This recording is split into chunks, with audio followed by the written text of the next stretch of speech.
The last minutes of the gold medal game, what was happening? Jab, triple. Those last 3 minutes, it was just, how do you get to the finish line? And the first shot went in. He sticks it! Basketball guys were basically like, yo, you just, I found a good look. Thankfully, they all went in. Ridiculous! The unreal energy in the building, playing France, in France. First time experiencing that at that stage. Ayesha was there, my family, is storybook stuff for sure. Storybook energy. I mean, was it unreal? It was incredible. It happened so fast, It did, though. that's the thing. But it was awesome to see. Over the double team. Oh! NBA superstar Stephen Curry has had a lot to celebrate lately. Deep three.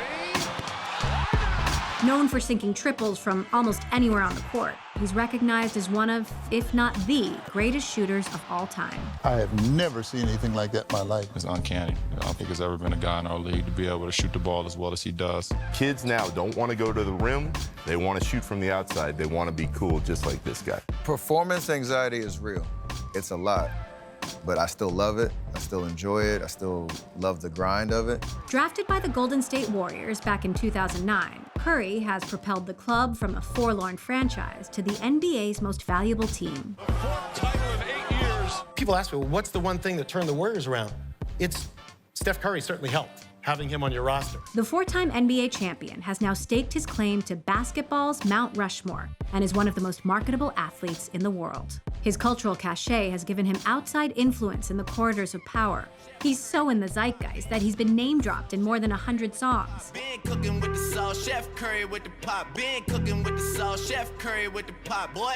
All this while Curry has built a sprawling business portfolio that spans brand partnerships, media, investments, and philanthropy. The question now is, can Curry extend his winning streak to the boardroom? Will his Curry brand with Under Armour ever compare to Nike's Jordan? Will his bets off the court pay off? I talked to Curry about his long shots, his growing business empire, and his legacy beyond basketball. Winning record on a road trip, you take that any day of the week. You've been wearing the number 30 since college, all under your 30 Inc. umbrella. They're the sneakers, your production company, VC fund, the foundation, chase it all with a little bit of bourbon. Was there a moment where you decided you wanted to be more than a basketball player? I think I always had that perspective. You just didn't know what opportunities would be there. All that stuff has been curiosities that turned into substantial business opportunities. And I think that probably was around year 4 of my NBA career where you realize doors that are opening based off of what you're doing on the basketball court, people that you meet along the way, and just trying to find a sound approach to managing it all, because obviously it matters who you go into business with. Let's talk about that, because a good point guard needs to know how to run the offense, when to pass, when to shoot. How did being a basketball player prepare you to run so many different businesses?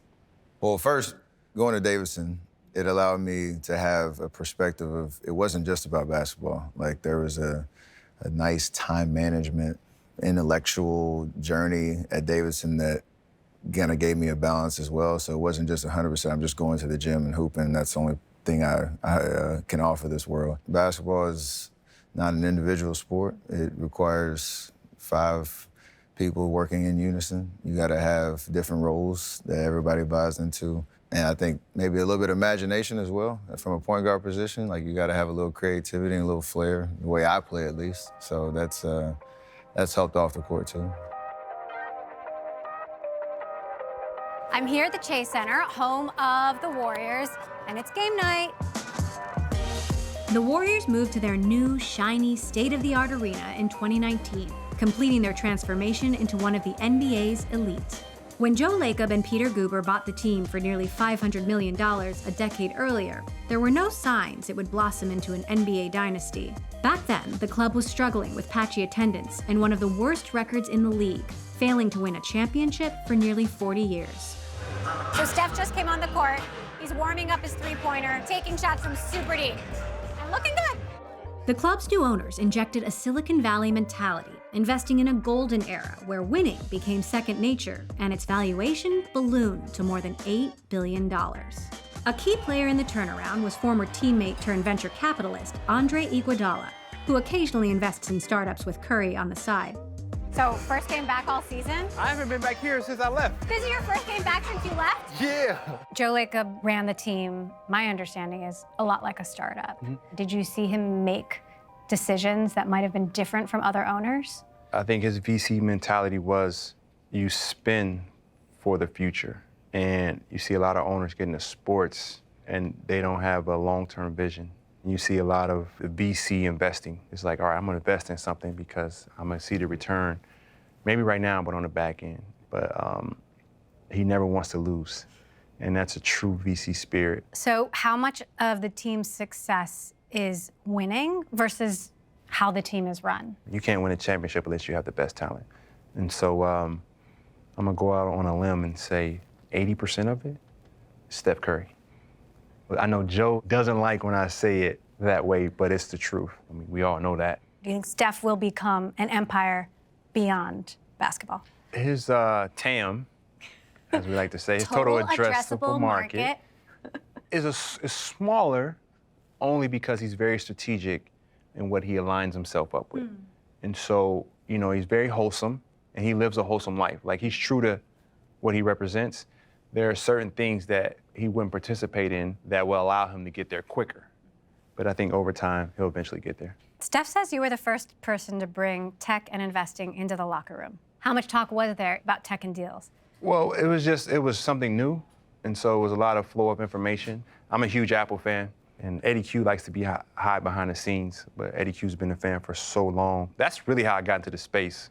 Steph was having conversations of, you know, what's the hottest tech company? You're going to see it come together, especially in a place like San Francisco, the Bay Area. You know, wherever that city is, you're going to get the vibes of that city.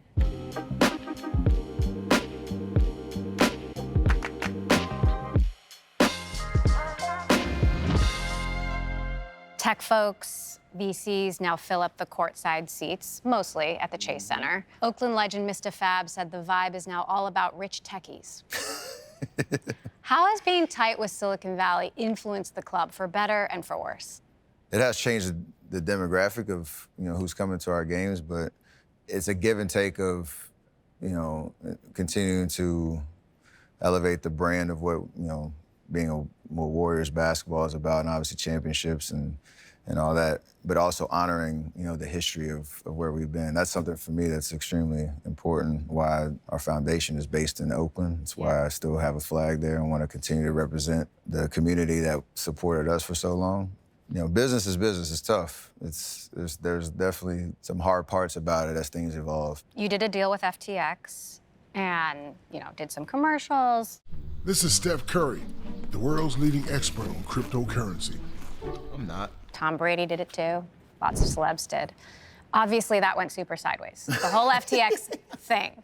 What did you learn from that? It went crazy sideways, and you make decisions based on the facts that you have in front of you and take some chances. Like, obviously, nobody wanted to see it play out that way, and it's obviously way bigger than just me being an endorser for the company and some of the names that you mentioned, but it's one of those shots that you took that didn't pan out, and obviously the legal process is settling itself, and you know, it's unfortunate the way that it went. I think it was a shock to a lot of people, not just me, the way that it turned out. You take that one on the chin and keep moving. You just produced and starred in your own TV show about you, and about Stephanomics, which is a running joke in the show. Stephen Curry is like a small country. His GDP is roughly the same as Nicaragua. His chief export is buckets. But it's not a joke. Stephanomics is a real thing, isn't it? Yeah, there was definitely some truths in there for sure. It might have been a little embellished or exaggerated, but you understand like the business of basketball and the business of everything else off the court. So I don't talk about it as much, but there is a lot of truth in there for sure. One way for elite athletes to stay relevant beyond retirement is building their own brand. Launching a signature footwear or apparel line has become part of the playbook, and Curry has bet on the underdog. He signed with Under Armour, angling to take on Nike, the undisputed leader of the sneaker world. Curry started his pro career wearing the iconic swoosh, until Nike misplayed its shot, and he went to Under Armour in what would become the marketing steal of the century. A former Nike executive said that if you had stayed with Nike, your business would have been a monster. How do you respond to that? There's a reason I'm not there. I've always been an underdog. It's kind of my mentality. And when I joined Under Armour back in 2013, the basketball roster was pretty slim and basically starting the category from scratch. So to be a signature athlete for the 7, 8 years that I was there, to then turning it into a Curry brand and the success that we've had, I'm super proud of that, to be honest. But the fact that I took a chance and wanted to create something on my own and, am sitting where I am right now, that speaks way more than saying, what could have been with Nike.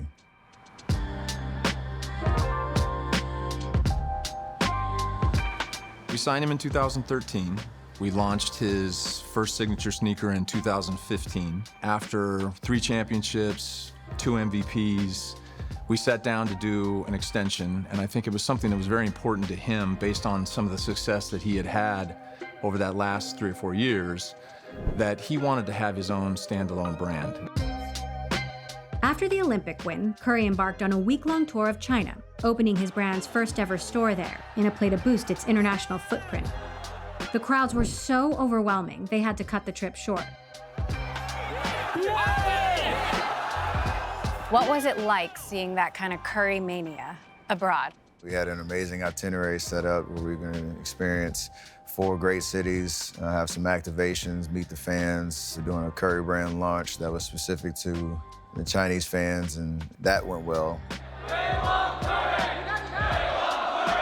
We had to skip a city because there were some security concerns. I was on hotel arrest for 2 days because of crowd control problems.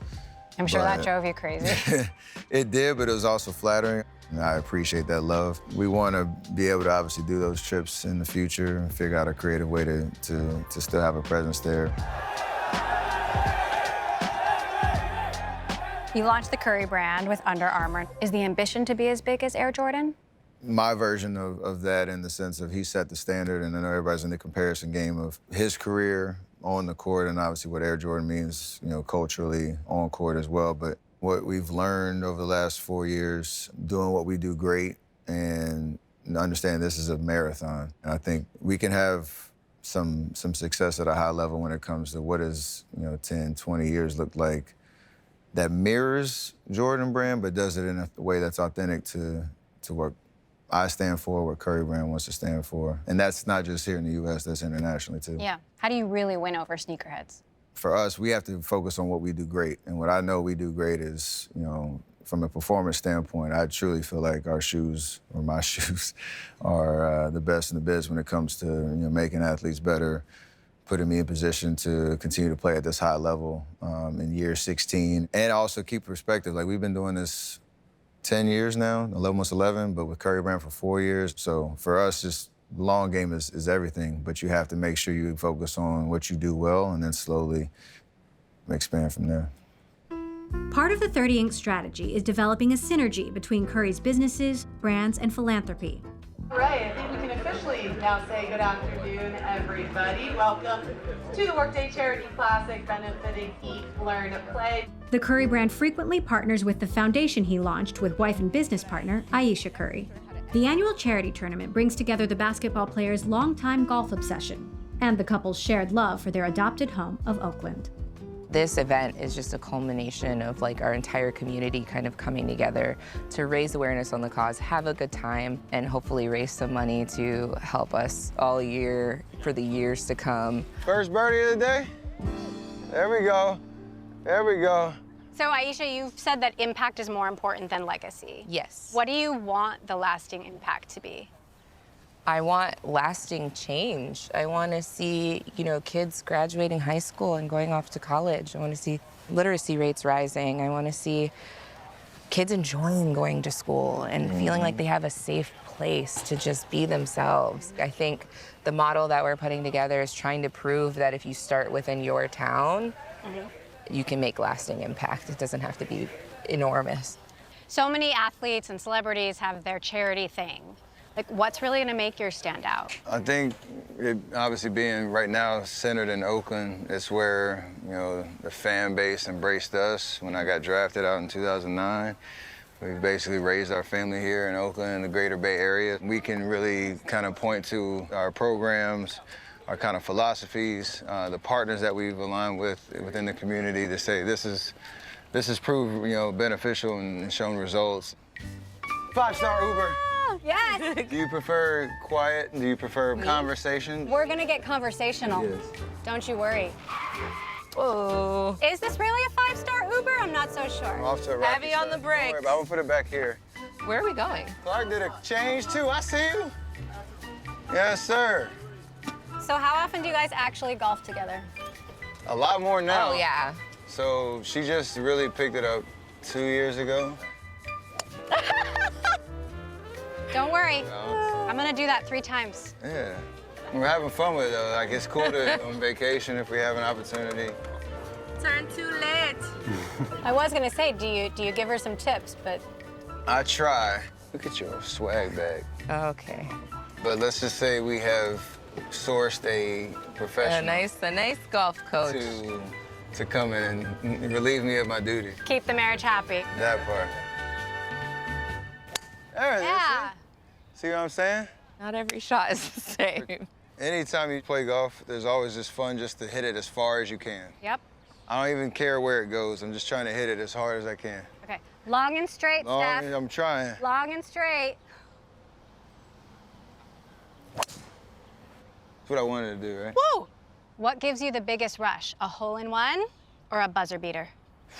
A hole-in-one. Only because... He's like, because I hit buzzer beaters all the time. Yeah. Like basketball, that's your job, right? Obviously, it's a cool moment if you hit a game winner, a buzzer beater, whatever, but... Steph for the win. Yes, sir! People have been playing golf their whole life. And millions and millions of people have never had one. So when you do get one, you celebrate it. I have 2 now. So I saw the Tahoe one. One was the top. That was the loudest one. How about that? A hole-in-one on TV in a tournament, I never ever thought I'd be able to do that. So that was crazy. True story. This is my 3rd time golfing ever. That's perfect. So I was hoping you could give me some tips. That's perfect. So the only thing we're gonna start is, like, say the ball's right here. Yep. I'm gonna take the club. You can let it go. And then now I want you to grip it, like, in between here and here. You were down here last time. Okay. Perfect. Not It the right went direction. somewhere. Far! So you grew up in a family of athletes. How competitive was it in the Curry household growing up? Was it? That sounds like past tense. It's still competitive. Well, I was gonna ask, how competitive is it today? It's extremely competitive, playing horse in the driveway, card games, board games, whatever it is. The whole vibe of just wanting to win at everything is definitely green. And then Ayesha's fit right into that. It doesn't, like, obviously doesn't have much of a sports background, but when it comes to... Don't say obvious. Huh? Oh, rude. No, I mean... I can beat you in a race. I got video footage of her beating me in a foot race at Under Armour's headquarters. I'm fast. That's your blackmail. She's Just not coordinated. You started the Underrated Golf Tour to open doors for young golfers of color. Why do you think golf is still so stuck in the past? The historical nature of, you know, society where it was a very elitist sport. Like, obviously it's super expensive. You have to have property and places to go play, and obviously there's the public golf scene versus the private golf scene. It's really evolved over the course of time, and I think right now we're at a inflection point on getting kids access to a sport that has been predominantly, you know, male and white driven for a very long time. So I'm trying to do my part to create a vision and inspiration around, like, okay, if you are talented enough, 1, can we get clubs in your hand earlier in life? 2, can we get you, the financial support and the access to coaching, equipment, being able to travel around to different places to be a part of tournaments and stuff like that. And also giving kids a vision, like, oh, I see young black and brown kids out there on the course. Oh, they're really good at golf. Oh, that might be something for me. I would aim it, like, right here. Okay. Is there a secret to this part? Not at all. It's just whatever you feel is right. Oh, yeah. So you're both in the same boat. You hit the perfect line. You just didn't hit it hard enough. Okay. Give it enough Hemi. Hey. After basketball, pro golf? No. No appetite to try to pursue a professional career at all. Okay. At all. I'll believe it when I At don't all. see it. At all. You've got Olympic gold. You just extended your contract a few years. How will you know when it's time to hang up your basketball shoes? Like, how much longer do you want to play? I have no idea how I'll know, except I've talked to plenty of people who've been in that situation where there's two ways to really go out. Either you're forced out or you go out on your own terms. But I hope to be in a situation where you kind of consider how your body feels, what it takes to get ready for games, you know, the off-season training that goes into preparing yourself for an 82-game season. There will be a clear sign that it's time to hang it up. I don't want to be the one that's limping up and down the court trying to keep up with the young bucks. But I don't think I'm anywhere close to that yet. You've said you want to own an NBA or a WNBA team one day. How will you make your mark? Like, with your unique perspective, what would you do differently? I'm going to be very patient with it because you want to make sure it's the right situation for me, and hopefully, again, that comes to life, you know, when my basketball career is over with. But I think I'd have a very solid perspective that I could add to an ownership group that would hopefully make a difference. Where are you going to be in 10 years? What kind of player are you going to be? In 10 years, I want to be, known as a true professional. There's a video of you as a young rookie talking about where you'll be in 10 years' time. What would 21-year-old Steph think of where you are today? Obviously, be super proud, and a lot of it's not just because of the accomplishments, which are beyond my own imaginations when I was 21, but the fact that not only have I experienced greatness on the court, but things we've talked about off the court from a business perspective, my family, and the fact that now in year 16, which is a big year for me and my family, my dad played 16 years in the NBA, and that was always a goal for me to hit that milestone, and now I'm right in the middle of it. To have that as something that me and him can share now is pretty special. So it all is, again, beyond my wildest dreams, and something that I think 21-year-old me would be super proud of. What else do you want to achieve? Where do you see yourself now in 10 years' time? Well, basketball will be done by then. I can pretty much say that for sure. I don't think I'll be playing anymore. Everything that I'm doing, I love, I'm passionate about, and I want to continue to go deeper. So I've dreamed big before, and I'll kick my coverage on that tremendously, so hopefully that happens again for the next 10. You got a few more championship trophies in your trophy case? It will not be because of a lack of effort. And I'm going to try my hardest. Here's Curry for the record. It's good! There it is! Stephen Curry! Greatest shooter of all time. I'm trying to be, man. I got a couple more years. I like longevity. Yeah. Hey guys, Steph Curry here.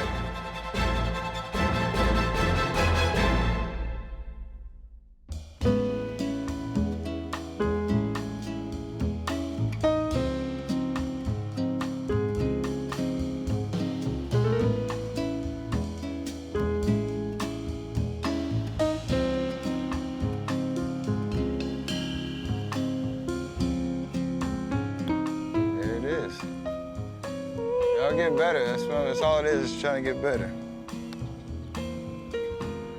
Oh, it's supposed to go in. It's rolling back. It's supposed to go in for the audience. That's okay. Can't make them all.